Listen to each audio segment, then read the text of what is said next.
जगप्रेरणा digital news मध्ये आपलं स्वागत आहे। पाहूया आजची गोंदियाची सर्वात मोठी बातमी। नवनवीन बातम्या पाहण्याकरता आपण या चॅनलला लाईक करा, शेअर करा, सबस्क्राइब करायला देखील विसरू नका। धन्यवाद। आता कमीत कमी 30 वर्ष होत आलेले आहेत रामजन्म इथे साजरा केला जातो। खूप पुरातन मंदिर आहे आणि हे मंदिर कुंडे कुटुंबाने कुणबी समाजाला दानात दिलेलं आहे। तेव्हापासून इथे रामजन्माचा कार्यक्रम होतो।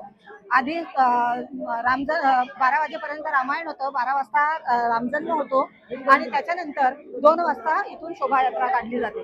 शोभायात्रेमध्ये सुद्धा वेगवेगळ्या प्रकारच्या झाकी असतात आणि त्याच्यानंतर पूर्ण शहराभर ही शोभायात्रा निघते आणि नंतर तिचं अग्रेशन भवनमध्ये समापन होतं।